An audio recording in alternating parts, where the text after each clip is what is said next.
داسې کومې کړنې دي چې تاسو له خوشحاله ژوند لرې ساتي؟ تاسو ولې داسې فکر کوئ چې نور چې ستاسو په اړه څه وایي هغې ته باید ارزښت ورکړئ؟ آیا تاسو په دې ارزئ چې د نورو د بې ځایه نیوکو لپاره ځان خفه کړئ؟ نو په دې ویډیو کې را سره وګورئ چې کومې کړنې تاسو له خوشحاله ژوند لرې ساتي او خفه کوي مو. نو زموږ چینل در سره سبسکرایب کړئ، د زنګ کړۍ کېکاږئ او زموږ د ملاتړ لپاره د ویډیو لایک هیر نه کړئ.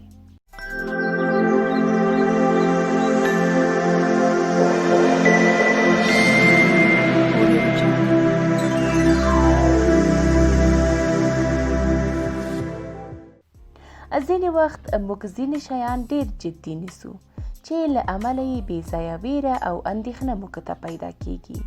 که غواړئ چې آرامه او خوشحاله واوسئ، دغه لسو کړنو ته ارزښت مه ورکوئ.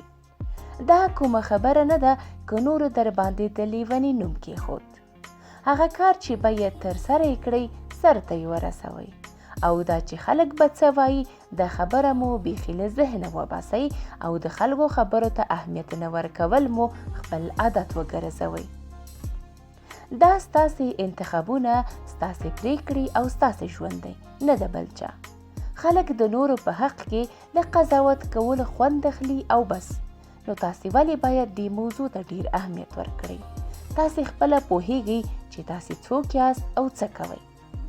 که له اندازې زیات هغې څه ته ارزښت ورکړئ چې نورې وایي او په اړه یې فکر وکړئ، بیا نو د هغوی لپاره ژوند وکړئ، نه د ځان لپاره.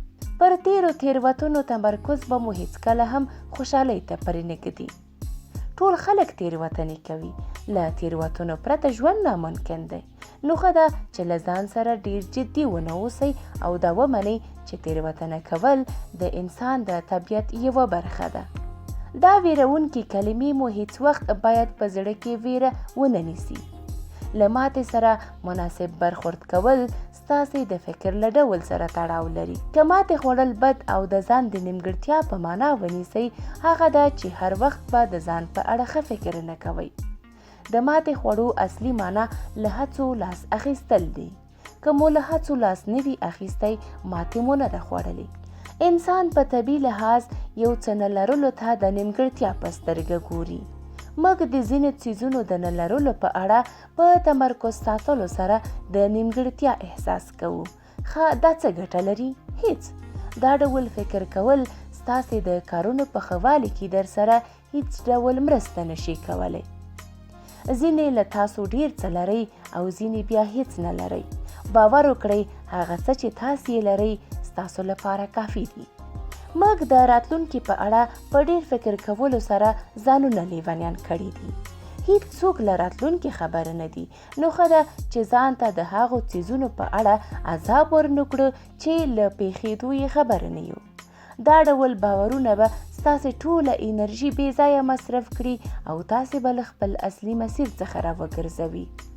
که دا باور ولرئ چې ستاسې خوښي له یوې ځانګړې پیښې سره تړلې ده، هغې پیښې ته په انتظار پاتې کیدل خپله له تاسې خوښي اخلي. یوه شیبه وخت مو هم بې ځایه مه تېروئ.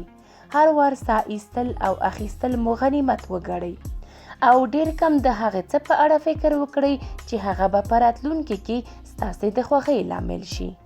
همدا اوس له ځان سره پریکړه وکړئ چې نور به له دې وروسته خوشحاله ژوند کوئ، بې ځایه او د هغه څه په اړه به اندېښنه نه کوئ چې د هغې پیښېدل ستاسو په واک کې نه دي.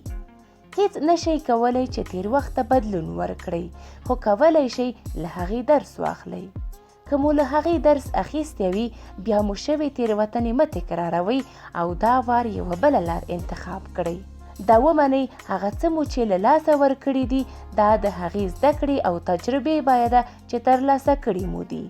ممکن له هغې پرته دې ځای ته نه وای رسېدلی. موږ ډېر له دې چې څوک به مو خبره ونه مني ویریږو، او هماغه ده چې هیڅ وخت له خپل امن ساحې نه راوځو. زړه مو د سیند په څېر غټ کړئ او له ماتې خوړلو هیڅ مه ویریږئ. تاسې باید د خپلو احساساتو د څرګندولو توانایي ولرئ او د هغې له پایلو سره مخامخ شئ. د هغه وخت امکان لري چې پر خپله ویره مو برلاسي شئ. ډنګر شه، ښکلی شه او خپله شتمني مو نورو ته وښایه. څو هغوی هم ستاسو ملګري شي. څومره بېمعنا خبرې. که ځان همغسې چې څنګه یاست ومنئ، نوره مهمه نه ده چې نورو ته ځان ثابت کړئ. په ټولنیزو رسنیو کې د یو بریالي کس تر اغېزې لاندې مه راځئ. دا په یاد ولرئ چې ډېر دا کسان خیالي دي او حقیقي بڼه نه لري. له خپلو ټولو بدیو او نیمګړتیاوو سره بیا هم له خپل ځان سره مینه وکړئ او خپل ځان همغسې ومنئ چې څنګه یاست.